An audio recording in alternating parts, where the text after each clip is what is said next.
We really live in the era of the proton pump inhibitor.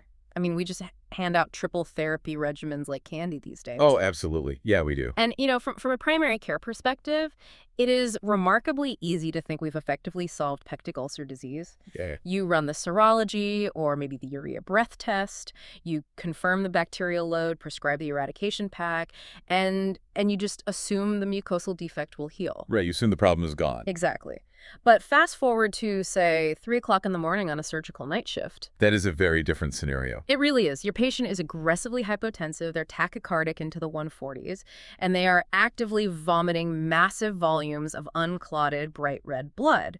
Or, conversely, they're lying board rigid on the gurney, perfectly still, in the throes of overwhelming chemical peritonitis from a blown-out duodenum. Yeah, and in that moment, the fact that we have highly effective synthetic antacids is completely useless.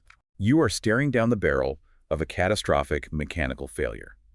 It is really the ultimate test of a surgeon's physiological comprehension and, well, their operative nerve. Because you're out of time. Exactly. When that mucosal barrier fails catastrophically, the subsequent cascade of hemorrhagic shock or fulminant sepsis demands immediate, precise intervention. You are no longer managing a chronic condition. You are actively trying to arrest an exsanguination or control a massive enteric leak. Well, welcome to the deep dive. We are speaking directly to you today, the surgical registrar relentlessly drilling for the FRCS exam, or maybe the clinical researcher operating at a PhD level in gastrointestinal pathophysiology. We are definitely bypassing the rudimentary medical school reviews today. For sure. Our mission is an advanced, exhaustive synthesis of the etiology, endoscopic management, and high-stakes surgical rescue of upper gastrointestinal emergencies.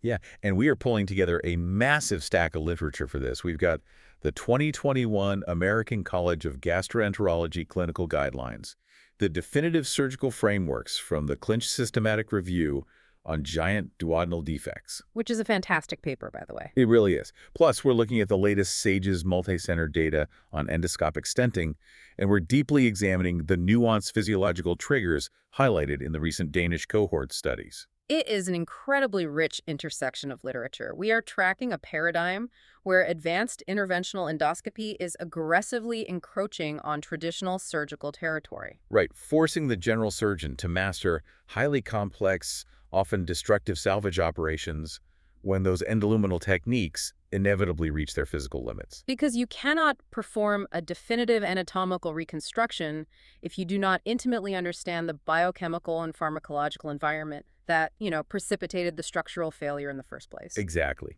So let's start at that foundational level, the exact clinical and physiological differentiation of the pathology. We are looking at the classic divide between gastric and duodenal ulceration. From an FRCS perspective, the specific timing of the symptomatology dictates the initial investigative pathway, right? Yeah, it does.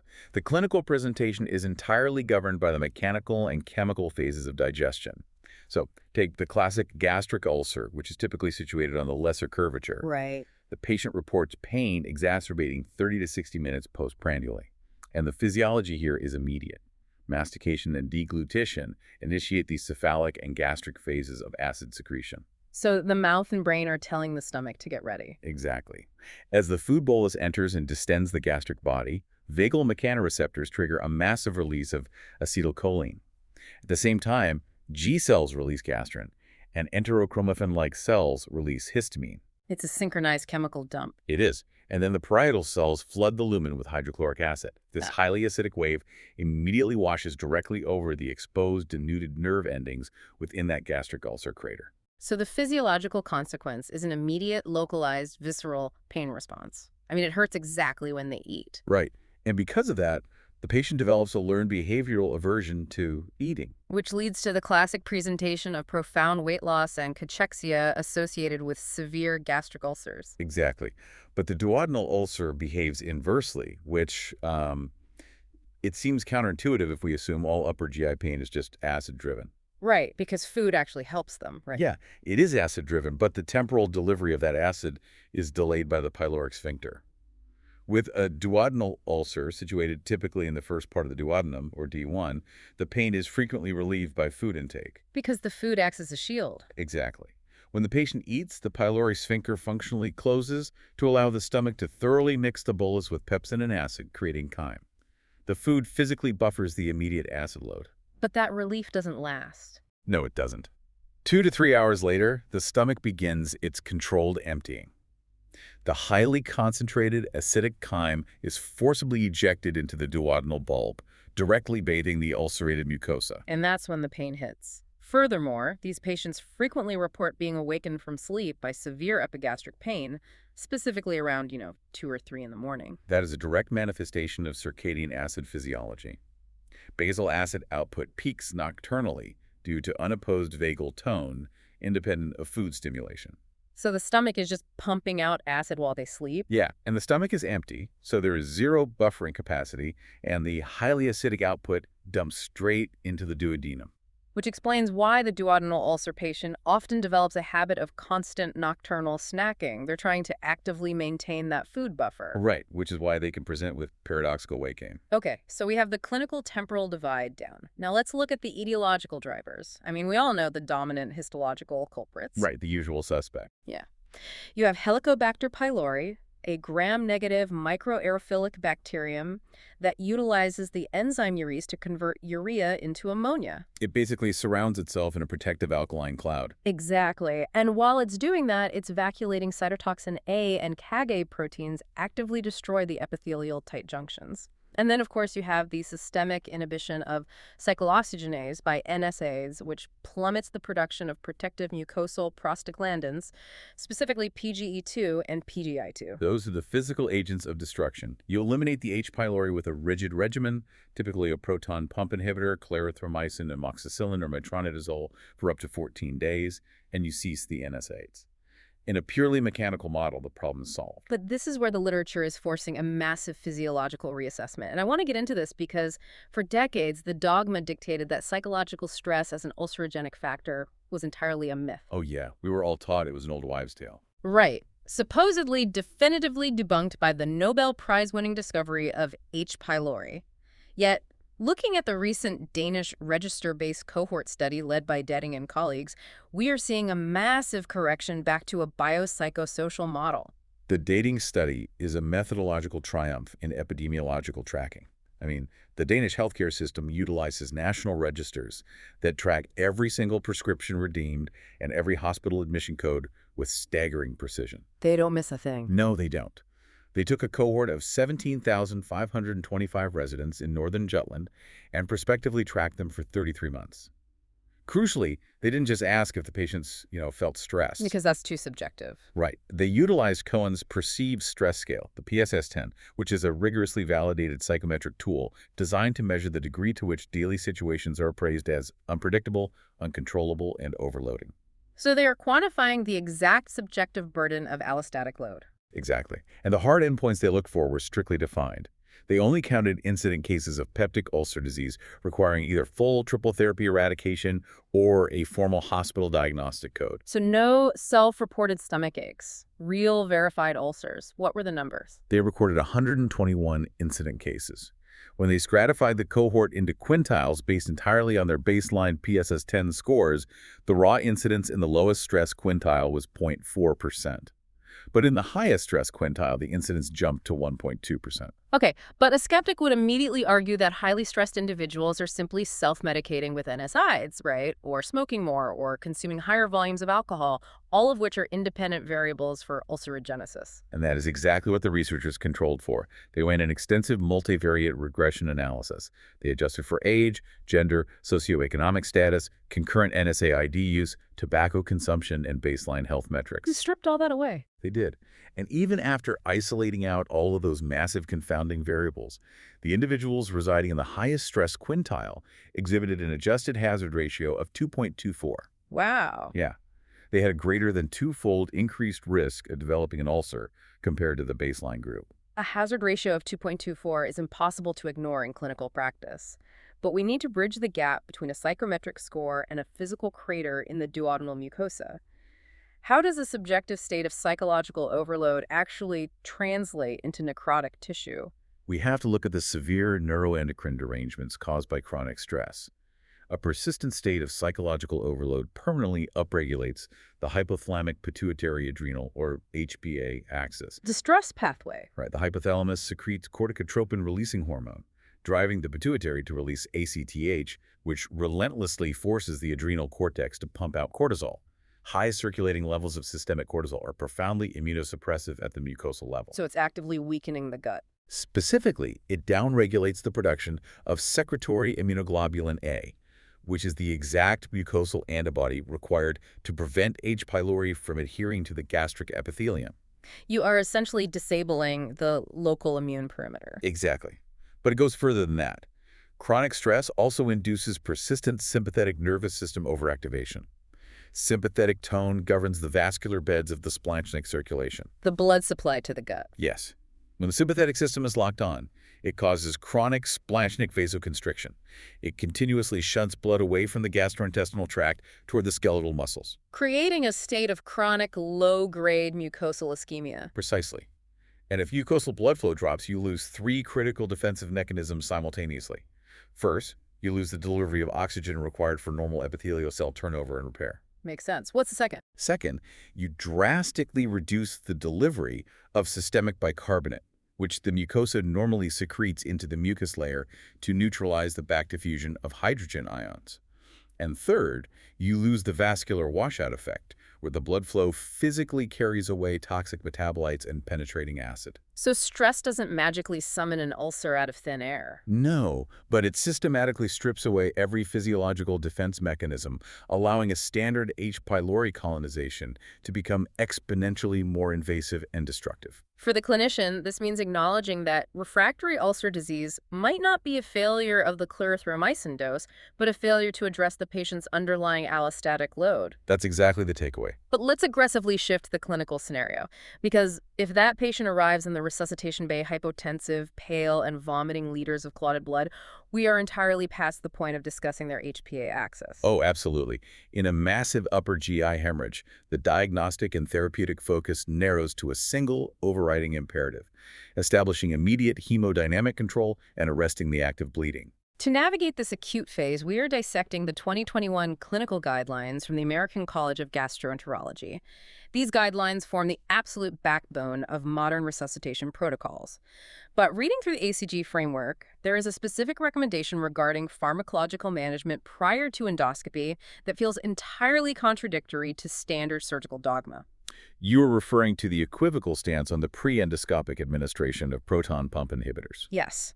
For decades, the reflexive action of every emergency physician or surgical registrar upon receiving an upper GI bleed has been to immediately secure peripheral access, initiate crystalloid resuscitation, and hang a massive intravenous bolus of pantoprazole or omeprazole while waiting for the endoscopist to arrive. It's basically muscle memory at this point. Exactly. Yet the 2021 ACG guideline panel states explicitly that they could not reach a recommendation for or against pre-endoscopic PPI therapy. How is it possible that the supreme gastroenterology body cannot recommend the most ubiquitous antacid in a bleeding scenario? This represents a vital lesson in the rigid interpretation of evidence-based medicine and the absolute necessity of scrutinizing trial methodology. The ACG guideline panel is bound by strict grade methodology. They can't just go off a hunch. Right. They cannot recommend an intervention unless high-quality, randomized controlled trial data unequivocally proves a clinical benefit, such as reduced mortality or reduced need for surgical intervention. When they evaluated the available literature on pre-endoscopic PPIs, they were restricted to 3 specific placebo-controlled randomized trials. And what did those trials actually show? Well, here is the methodological trap.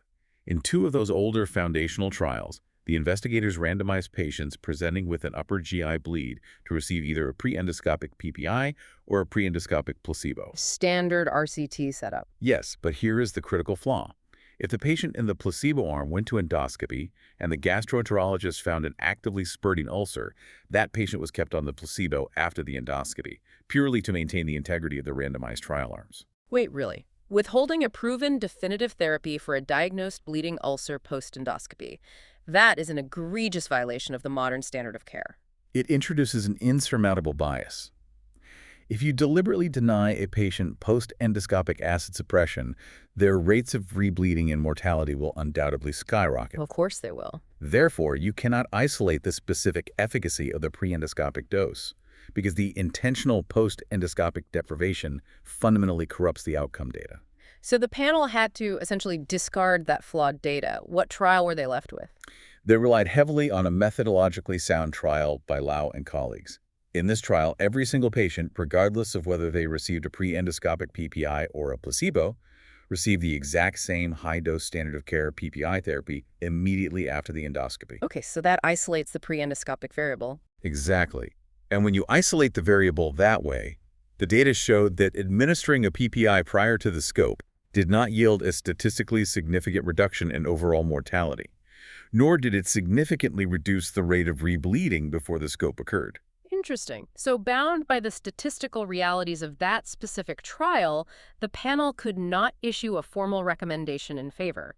However, as the old adage goes, absence of evidence is not evidence of abscess.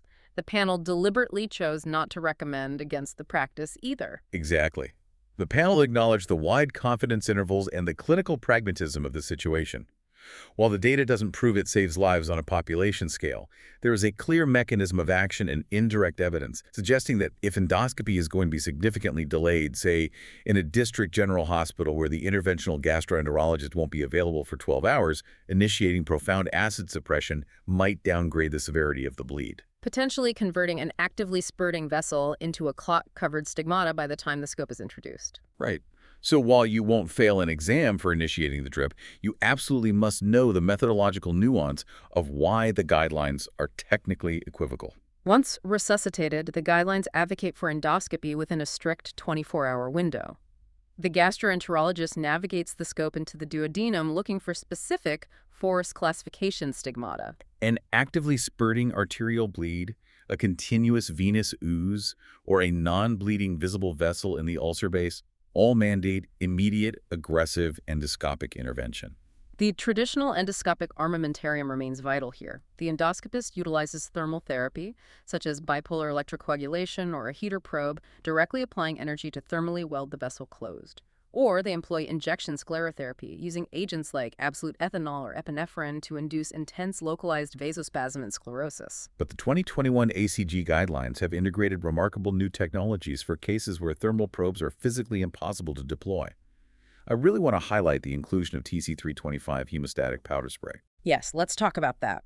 Because in a massive bleed, the sheer volume of pooled blood often completely obscures the visual field, rendering a targeted thermal probe useless because you literally cannot see the exact arterial defect. Right. So how does TC325 solve that?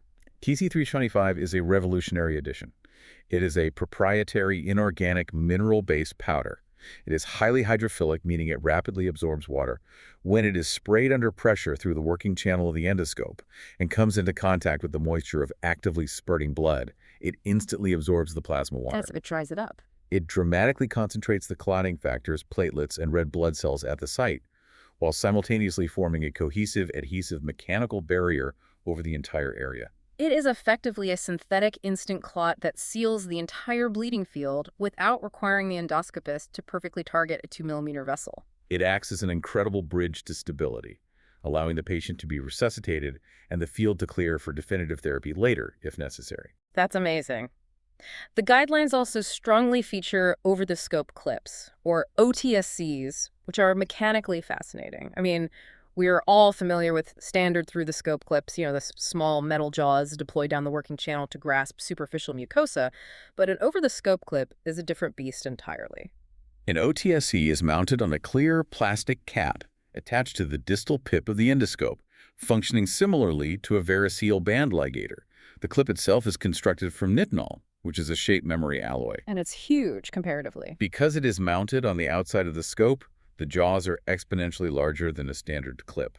The endoscopist uses suction, or a specialized grasper, to pull a massive volume of the ulcer bed deep into the cap and then deploys the nitinol clip. It just snaps shut. It fires like a bear trap, capturing not just the superficial mucosa, but full-thickness bites of the submucosal and muscularis layers, delivering immense compressive force to physically crush the bleeding vessel shut.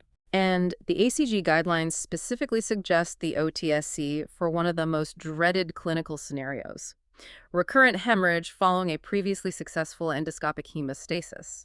Think about the tissue biomechanics in a rebleed. If you went in 24 hours ago and applied bipolar electrocoagulation to an ulcer, you achieved hemostasis by physically burning and desiccating the tissue. Right, it's totally charred. Yeah, and if that vessel blows open the next day, the surrounding tissue is profoundly damaged, edematous, and intensely friable. If you try to apply a standard through-the-scope clip to that burnt tissue, it will immediately cheese wire and tear right through. It won't hold. Exactly. The OTSC has the massive bite radius required to bypass the necrotic center, grab the healthy, robust tissue on the periphery, and violently yank the entire defect together. Whether hemostasis is achieved via thermocoagulation, powder spray, or initial bear trap, the post-endoscopic pharmacological phase is where the evidence is absolute and uncompromising. The ACG is unequivocal here. Following successful endoscopic hemostasis of high-risk stigmata, you must immediately initiate high-dose PPI therapy. What's the exact regimen for the exam? The guidelines specifically define this as either a continuous infusion, a massive 80 milligram intravenous bolus, followed by an 8 milligram per hour continuous drip for 72 hours, or a high-dose intermittent regimen, such as 40 milligrams intravenously 2 to 4 times a day. The 72-hour window is highly specific. And we should clarify, we aren't giving PPIs for 72 hours to heal the underlying ulcer, right? Mucosal healing takes weeks of sustained therapy. Correct. The profound acid suppression in this immediate post-operative window serves an entirely different physiological purpose. We are actively manipulating the gastric environment to protect the physical clot we just formed. It is pure biochemical manipulation. Blood coagulation, specifically platelet aggregation, is exquisitely sensitive to pH levels. Yes, at an acidic pH of 2 or 3, the von Willebrand factor undergoes conformational changes, and platelets simply will not aggregate effectively. You cannot form a stable primary hemostatic plug in a highly acidic environment. And there's the pepsin issue, too. Furthermore, pepsinogen, the zymogen secreted by chief cells, is activated into the aggressive proteolytic enzyme pepsin by the presence of acid. If the pH remains low, pepsin becomes highly active and will physically digest the fibrin mesh of the newly formed blood clot right off the exposed vessel. Precisely. By utilizing high-dose intravenous PPIs, we rapidly drive the intragastric pH above 6.0 and hold it there continuously. At a pH above 6.0, platelet aggregation functions optimally, and crucially, pepsin is entirely inactivated. We are deliberately paralyzing the stomach's chemical digestive machinery so the mechanical scab can survive. The data supporting this is overwhelming. High-dose PPI therapy yields a relative risk of 0.43 for further bleeding and an astonishing 0.41 for overall mortality. We are effectively halving the death rate simply by eliminating the proteolytic environment. And the guidelines mandate continuing twice-daily oral PPI therapy for a full 2 weeks after this initial 72-hour window to bridge the gap until actual mucosal regeneration begins. It is a phenomenal, highly effective protocol. But, the FRCS exam does not test you on the successes. It tests you on the catastrophic failures. What happens when the TC325 powder washes away into the duodenum? What happens when the Nicnol over the scope clip finally tears through the friable adventitia of the vessel? That's when things get truly desperate. What happens when the patient is exsanguinating so rapidly that the endoscopist cannot even maintain visual contact with the mucosal wall? When endoscopy has definitively failed, the algorithm shifts. The next logical, minimally invasive step is transcatheter angiographic embolization by interventional radiology. They can cannulate the celiac axis, selectively thread a microcatheter into the gastroduodenal artery, and deploy microcoils or gel foam to occlude the bleeder. But if the patient is too hemodynamically unstable to survive a transfer to the angiography suite, Or if interventional radiology is unavailable in the middle of the night, or if the complex collateral vascular supply makes embolization impossible, then the burden of survival falls squarely and solely on the general surgeon. we are entering the realm of the surgical rescue, and the definitive procedure demanded by the FRCS curriculum for a massively bleeding posterior duodenal ulcer is the 3-point ligation. It's a classic for a reason. To understand why it requires 3 precise points of control, we have to meticulously visualize the exact anatomical geography of the catastrophe. A posterior duodenal ulcer represents a unique anatomical hazard. The first part of the duodenum, D1, sits directly anterior to the gastroduodenal artery, the GDA. And the GDA is not a minor mucosal capillary, right? No, It is a major, high-pressure, high-flow arterial branch descending directly from the common hepatic artery. As a posterior ulcer crater progressively deepens, it erodes through the duodenal mucosa, obliterates the submucosa, destroys the muscularis propria, and eventually breaches the adventitial wall of the GDA itself. When that arterial wall is breached laterally by an ulcer, it creates a fatal hemodynamic dynamic. Unlike a completely severed artery that can longitudinally retract, spasm, and potentially thrombose, a lateral hole in a large caliber artery is held perpetually open by the immense tangential arterial pressure. It is a nightmare scenario. The vessel functions like a high-pressure fire hose, dumping the entire cardiac output directly into the gastrointestinal tract. The patient will literally bleed to death internally within minutes if flow is not arrested. Let's conceptualize the surgical approach to this. Imagine a major municipal water main has burst violently in the middle of a complex, interconnected city grid. You cannot simply dive into the flooded crater and slap a patch over a high-pressure geyser. The hydrostatic force will instantly blow the patch off. Exactly. You must control the flow. You have to travel upstream to the main reservoir and close the primary supply valve. But because it is a grid system, water will immediately flow backward from the surrounding neighborhoods to feed the leak. You must also travel downstream and close the distal valve. You have to definitively isolate that specific ruptured segment of the pipe. That analogy perfectly illustrates the exact hemodynamic reality of the gastroduodenal artery. And it is the exact reason why a single suture thrown blindly into the ulcer crater will inevitably result in a fatal rebleed. Walk us through the precise operative execution. The patient is under general anesthesia, profoundly hypotensive, receiving massive transfusion protocol. You perform an upper midline laparotomy. What is the immediate sequence of events? Immediate control requires mobilization. You must perform an extensive Kocher maneuver. Walk us through the Kocher. You incise the peritoneum along the right lateral border of the descending duodenum, entering the avascular plane of Toltes fascia. You manually sweep the duodenum and the head of the pancreas medially, lifting them completely off the inferior vena cava and the aorta. This allows you to palpate and control the entire duodenal sweep. With the duodenum mobilized, you need access to the internal bleeding point. Right. You perform a longitudinal duodenotomy. Using diathermy, you make a vertical, lengthwise incision on the anterior wall of the duodenum, directly opposite the location of the posterior ulcer. You aggressively suction the massive volume of accumulated clot and fresh blood out of the lumen to visualize the crater. And there it is. Yes. At the base of that crater, you will see the active pulsatile arterial jet. Now the reconstruction begins. The choice of suture material is critical here. You utilize non-absorbable, heavy-gauge material, typically a 2-dozo or 3-dole silk suture on a stout curved needle. You cannot rely on an absorbable suture like Vicryl, which will hydrolyze and lose tensile strength long before this massive arterial defect can permanently heal. We initiate the 3-point ligation. Tell us about stitch number 1. The first suture is the U-stitch. This is driven deeply directly into the center of the bleeding ulcer crater, taking a substantial bite of the fibrotic tissue and the vessel wall itself. You tie this down firmly to achieve immediate temporary control of the primary jet. So the field is momentarily dry. It is. But as your water main analogy highlighted, the GDA is a grid. What happens if you stop at this single U-stitch and close the abdomen? The patient will bleed to death in the recovery room. The gastroduodenal artery receives incredibly rich, high-pressure collateral backflow. Below the level of the duodenum, the GDA bifurcates into the right gastroepiploic artery and the superior pancreaticoduodenal artery. Which connects to the SMA. Exactly.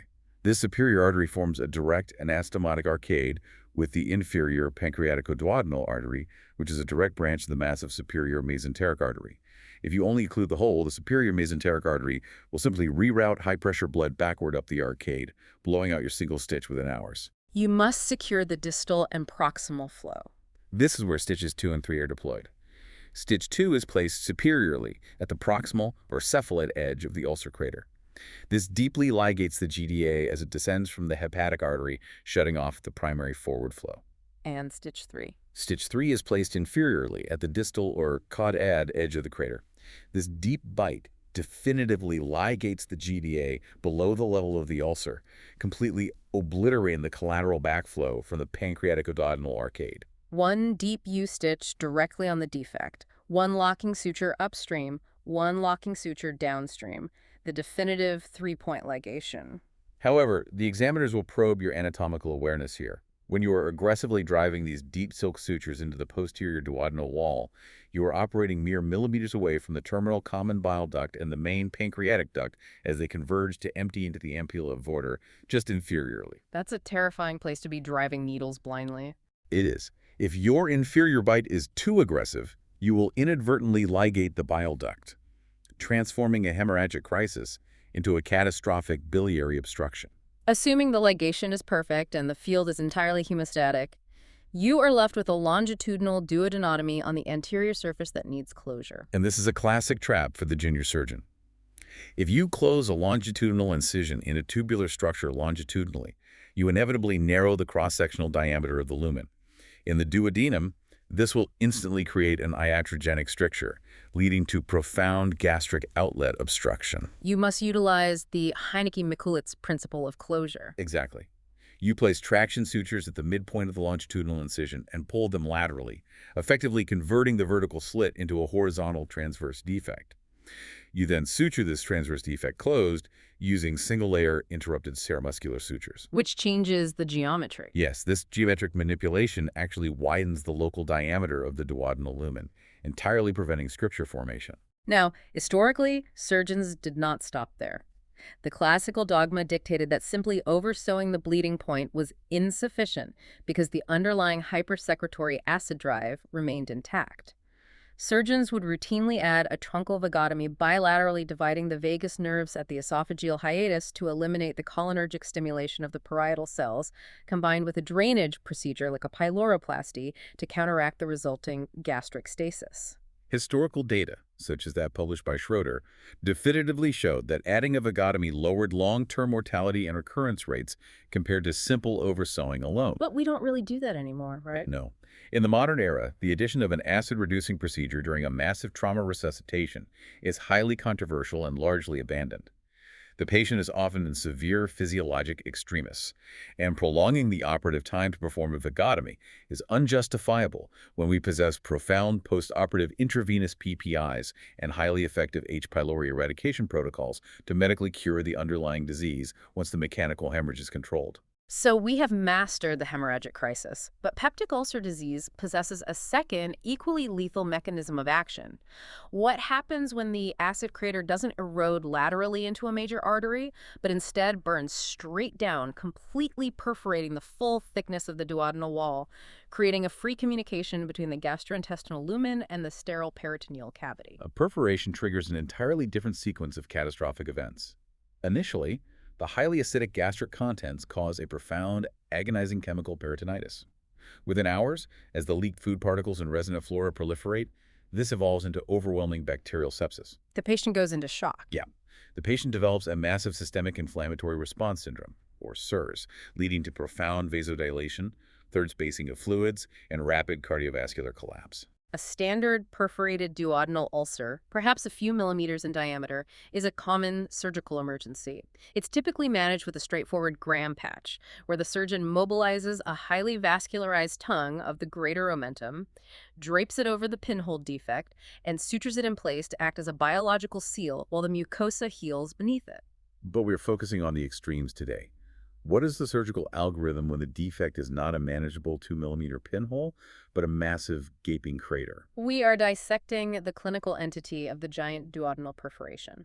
Looking at the extensive systematic review published by Clinch and colleagues, the literature defines a giant perforation as a full-thickness defect larger than 2 centimeters in diameter, with some authors, such as Gupta, strictly defining it as exceeding 3 centimeters. A 3-centimeter defect in the D1 segment of the duodenum is anatomically devastating. It often represents the entire anterior circumference of the bowel wall, completely dissolved by acid. And the tissue around it isn't normal either. Not at all. The remaining tissue surrounding this massive void is not healthy, robust bowel. It is intensely inflamed, profoundly edematous, and incredibly friable. It possesses the tensile strength of wet tissue paper, which renders standard surgical techniques completely futile. If a surgeon attempts to perform a primary closure by dragging those inflamed edges together under tension, or attempts to bridge that massive gap with a standard omental patch, the sutures will immediately cheese wire and slice cleanly through the friable tissue the moment tension is applied.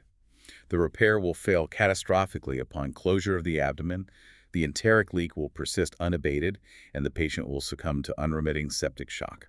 How does a surgeon navigate a defect that is physically too large to close and structurally too weak to hold a suture? The Clinch Systematic Review provides an invaluable, highly structured decision-making matrix for these exact nightmare scenarios.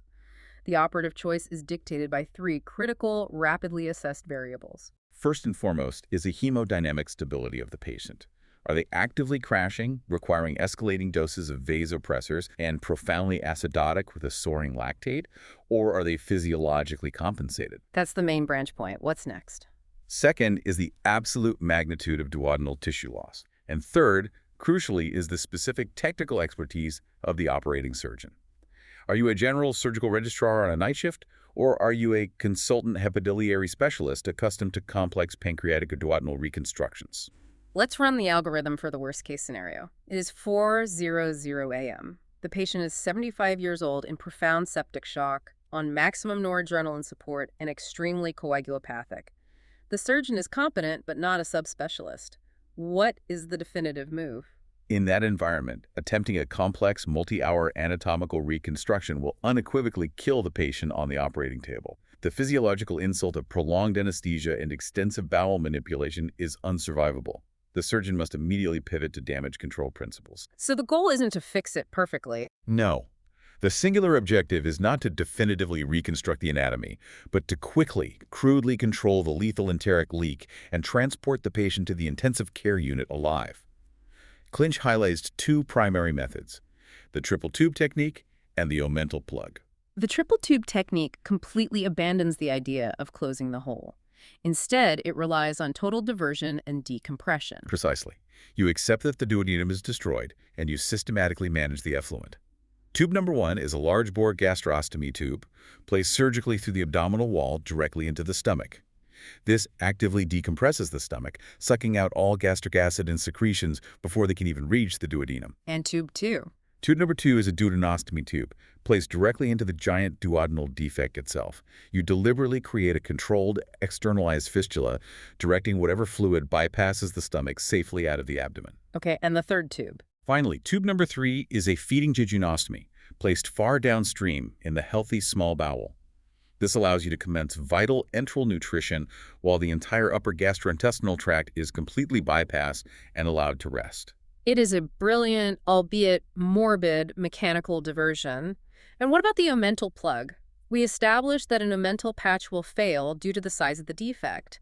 How does a plug differ mechanically? The biomechanical approach is entirely inverted.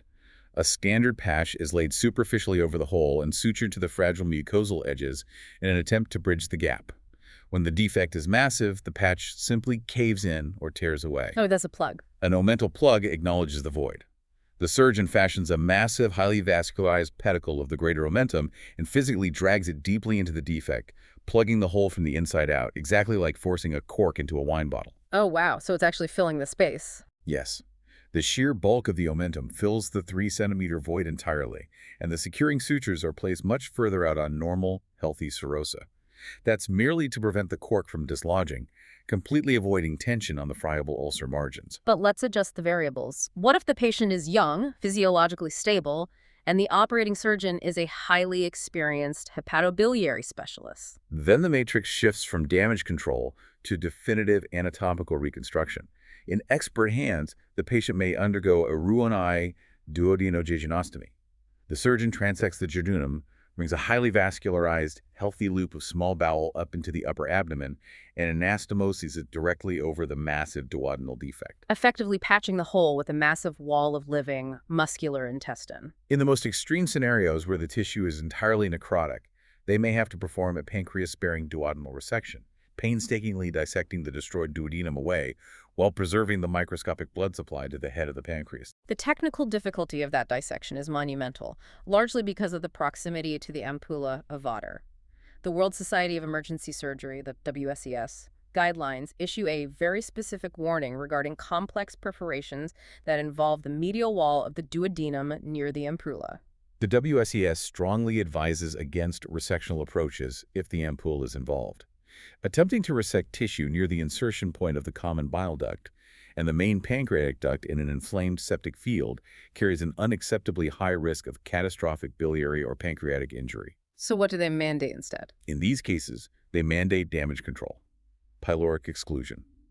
The surgeon physically staples or sutures the pylorus completely shut from the inside, completely preventing gastric emptying into the duodenum. But then how does the patient eat? They then create a gastrojejunostomy to route food directly from the stomach to the small bowel, completely bypassing the perforated duodenum, often combining this with external drains to manage any retrograde biliary leakage. Even under ideal circumstances, with perfect surgical execution, these open procedures represent a massive physiological trauma, which brings us to the most difficult clinical demographic, the profoundly frail elderly patient.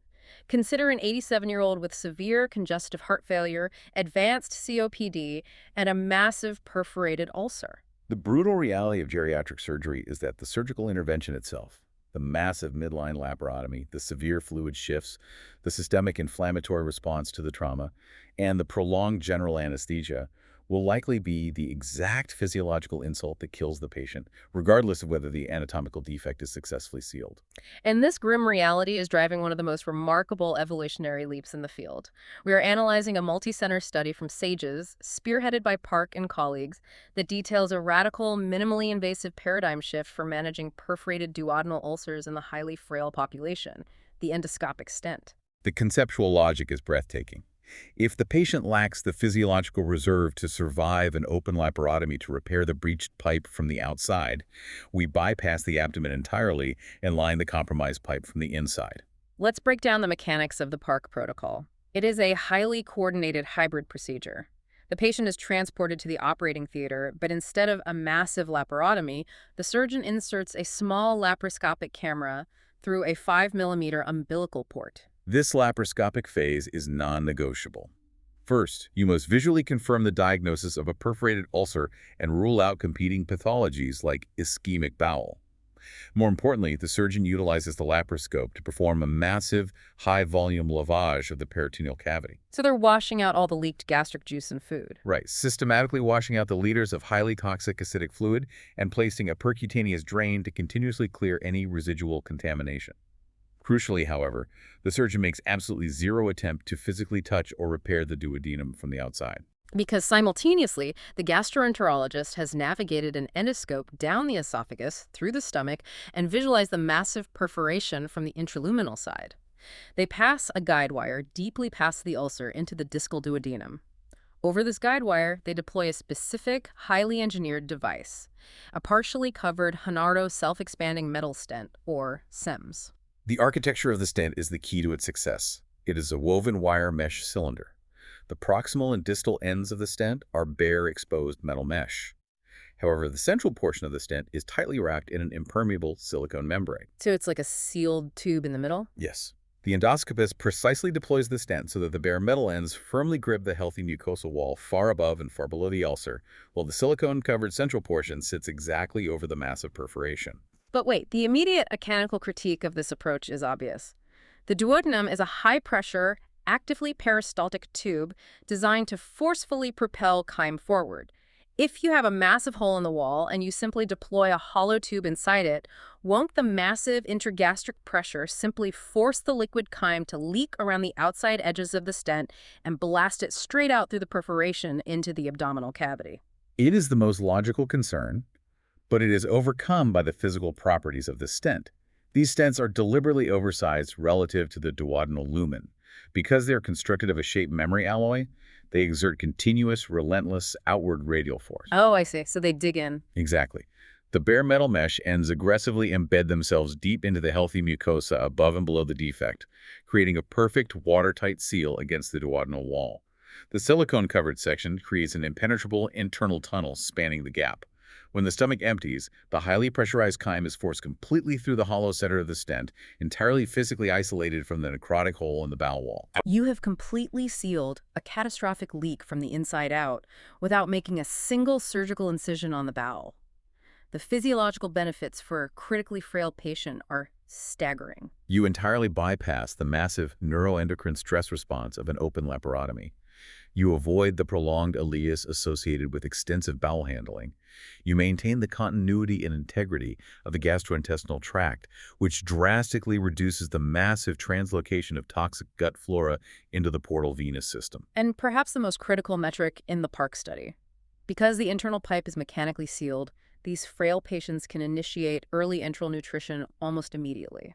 Early enteral feeding is the holy grail of critical care recovery. It maintains the integrity of the gut mucosal barrier and provides the essential caloric fuel required for tissue healing. In a traditional open repair, the patient is strictly nil by mouth for days, reliant on highly inflammatory total parenteral nutrition. With the stent, the nutritional bolus simply flows safely through the silicone tunnel, bypassing the injury entirely. The stent obviously cannot remain there permanently. What is the end game of this protocol?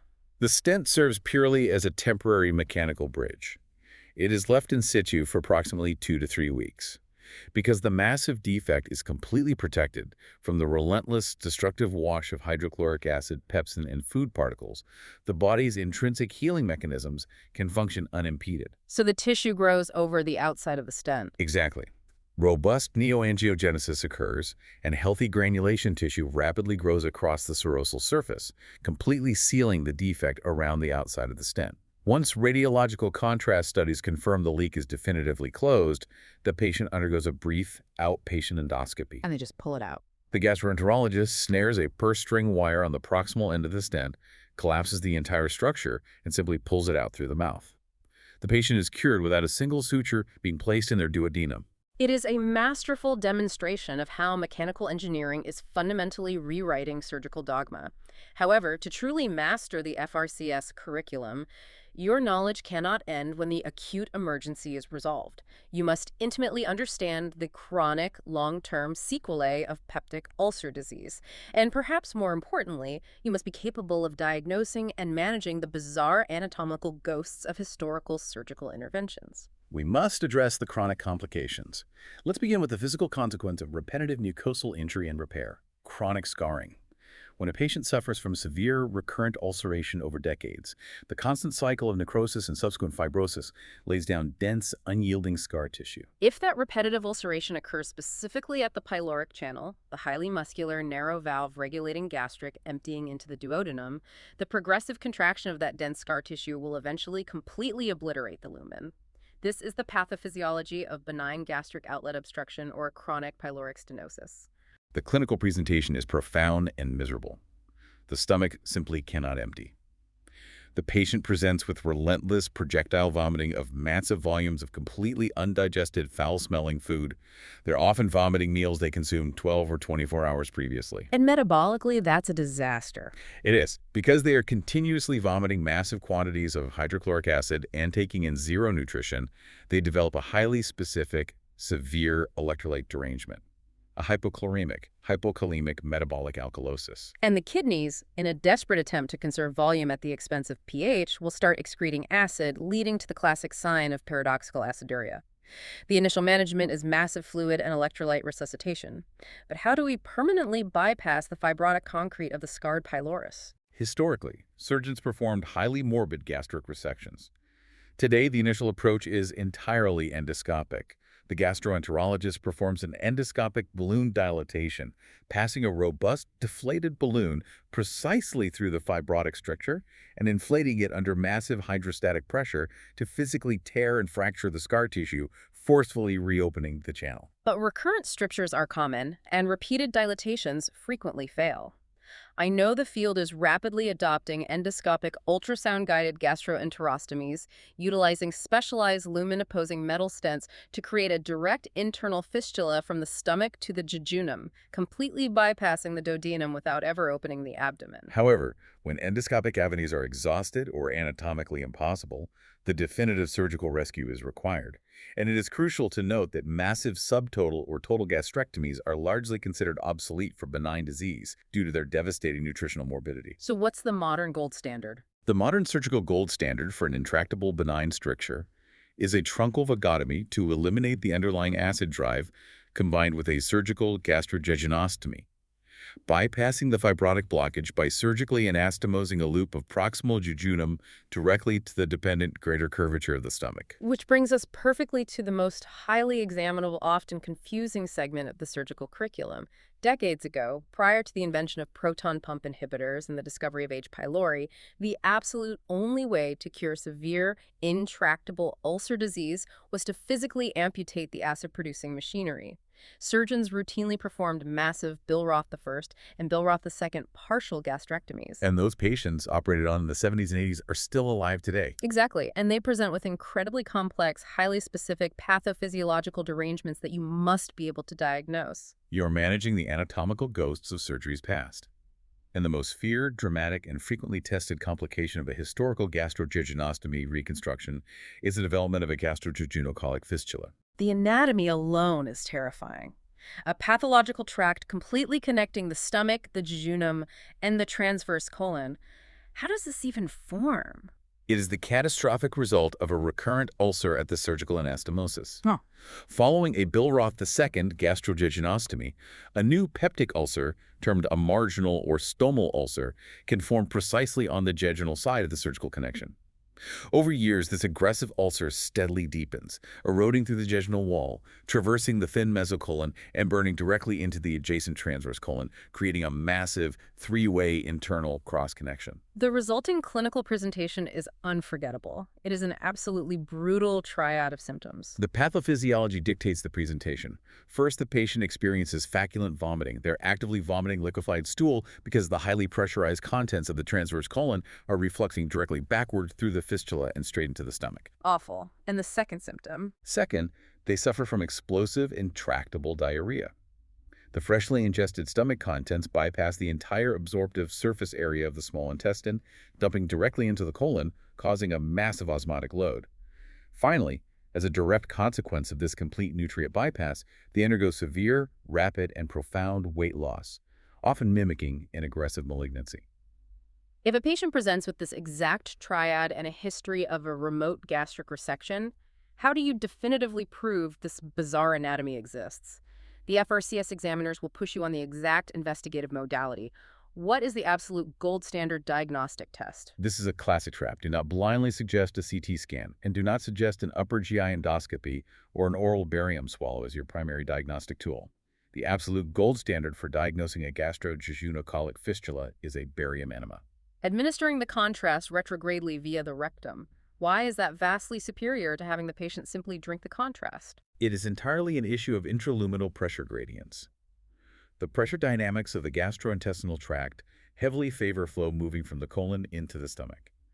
If the patient drinks an oral barium suspension, the liquid contrast may rapidly transit down the normal, newly constructed jejunal pathway, completely bypassing the fistula tract and resulting in a false negative study. But the enema forces it. Yes, a barium enema forcefully distends the colon, driving the contrast backward under high pressure. This easily overcomes the pressure gradient, clearly demonstrating the retrograde flow of barium directly from the transverse colon straight into the gastric pouch. The sensitivity of barium enema approaches 100%. Only once the anatomical defect is confirmed do you proceed with upper and lower endoscopy to obtain biopsies and definitively rule out a malignant etiology. That is a phenomenal physiological rationale. Let's tackle the final, incredibly complex scenario for the surgical candidate. The patient had a highly successful, massive partial gastrectomy for severe ulcer disease 20 years ago. The acid-producing machinery was supposedly removed, yet today they present with a massive, actively bleeding recurrent peptic ulcer in the tiny remaining gastric pouch. Why do ulcers aggressively return when the stomach has already been surgically resected? This scenario requires the surgeon to become a master physiological detective. There are two primary, distinct pathophysiological reasons for severe recurrent ulceration following an acid-reducing surgery. The first is anatomical, an incomplete vagotomy.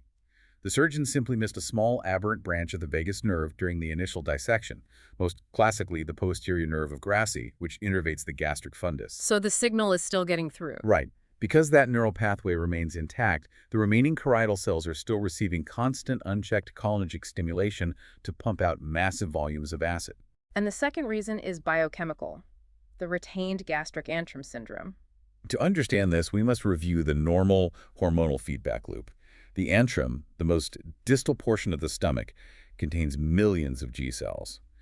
These G cells continuously monitor the environment and secrete the hormone gastrin into the bloodstream, which acts systematically to maximally stimulate the parietal cells to produce acid. And then how does it shut off? Normally, when the resulting acid washes down over the antrum, the low pH triggers local D cells to release somatostatin, creating a powerful negative feedback loop that immediately shuts down further gastrin release. So the acid basically turns off its own switch. Exactly. But consider the surgical resection. The goal of a Billroth resection is to remove the entire antrum to eliminate those G cells. However, if the surgeon's resection margin is slightly inaccurate, and they inadvertently leave even a few millimeters of normal antral tissue attached to the closed duodenal stump, a physiological disaster occurs. Because that piece of tissue is now trapped. Yes, that tiny remnant of isolated antral tissue is now completely sequestered from the flow of stomach acid. It never experiences a low pH. So the negative feedback loop is permanently severed. Precisely. The retained G cells constantly sense an alkaline environment. They endlessly pump out massive, unregulated volumes of gastrin into the bloodstream. This chronic hypergastremia drives the few remaining parietal cells in the gastric pouch into violent overdrive, causing an aggressive, intractable, recurrent ulcer. But here's the ultimate physiological puzzle. A massive overproduction of gastrin driving intractable, recurrent ulcers. That clinical picture is absolutely identical to Zollinger-Ellison syndrome, where a neuroendocrine gastrinoma tumor, usually located in the pancreas or duodenum, is autonomously secreting gastrin. How on earth does a clinician differentiate between a tiny piece of normal retained stomach tissue and an aggressive pancreatic neuroendocrine tumor when both conditions present with identical hypergastrinemia and recurrent ulcers? This is perhaps the most elegant piece of applied physiology in the entire curriculum, and it is a definitive discriminator for the FRCS exam. You utilize the intravenous secretin stimulation test. Secretin is an endocrine hormone normally released by the duodenum that stimulates the pancreas to release bicarbonate. And how does normal gastric tissue react to secretin? Normal G cells possess secretin receptors that exert an inhibitory effect. If you administer an intravenous bolus of secretin to a patient with a retained gastric antrum, the secretin will suppress those normal, albeit isolated, G cells. The serum gastrin levels will rapidly plummet. It behaves exactly like normal tissue should. And the gastrinoma? The neuroendocrine tumor cells of Zollinger-Ellison syndrome are entirely abnormal. They possess aberrant receptors. When you inject secretin, instead of suppressing the tumor, it triggers a massive paradoxical surge in hormone release. The serum gastrin levels will spike exponentially. That single paradoxical reaction is how you definitively differentiate retained normal anatomy from a neuroendocrine malignancy. That is a brilliant exploitation of receptor physiology. Normal tissue suppresses, tumor tissue spikes.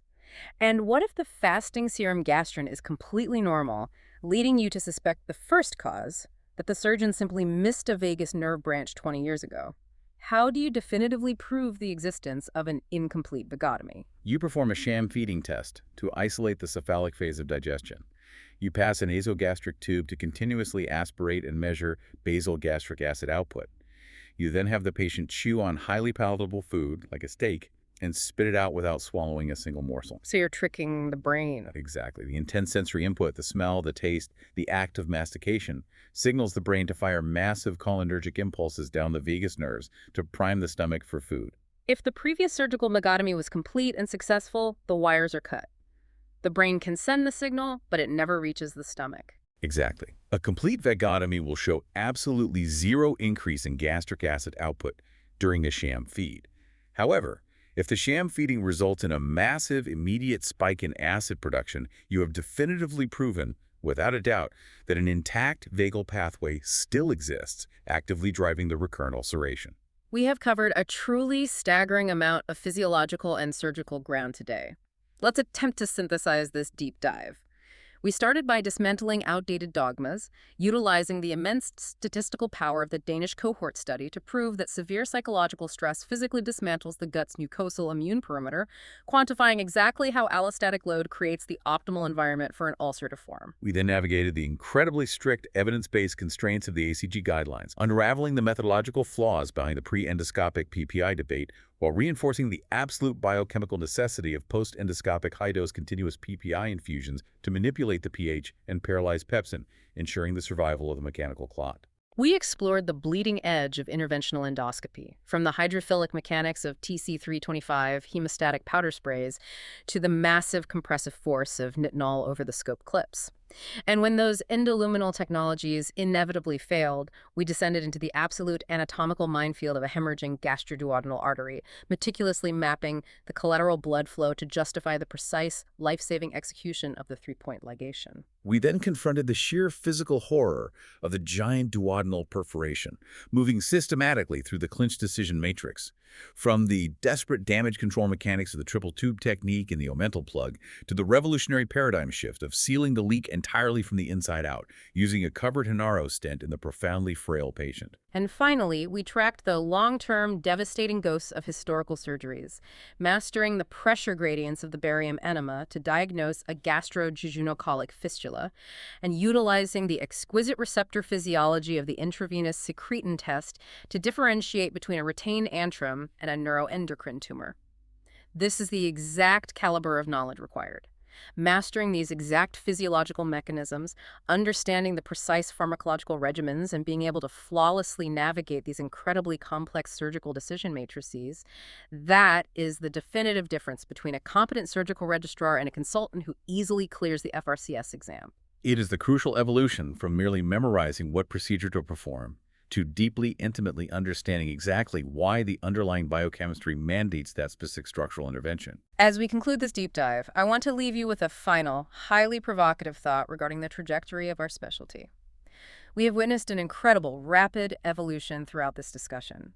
We have watched advanced interventional endoscopy aggressively appropriate what was once exclusive surgical territory, from utilizing bear track clips to arrest massive arterial hemorrhage, to deploying silicone-covered stents to patch 3-centimeter perforations from within the lumen. The pace of technological advancement in endoluminal therapies is truly staggering, and it shows absolutely no signs of decelerating. So the inevitable question we must confront is this. As these endoluminal technologies become even more sophisticated, as robotic endoscopes inevitably gain the capability to perform complex, full-thickness suturing, resection, and anastomosis entirely from within the gastrointestinal tract, will the general surgeon of the year 2040 ever actually need to perform an open laparotomy for peptic ulcer disease again? Or will the surgical scalpel, the Kocher maneuver, and the three-point ligation be entirely relegated to the history books, completely rendered obsolete by the endoscope and the catheter? It is the most profound existential question facing the future of emergency general surgery. Keep rigorously questioning the clinical guidelines, keep relentlessly mastering the underlying anatomy, and never stop exploring the absolute physiological why behind the mechanical what. Thank you for joining us on this deep dive.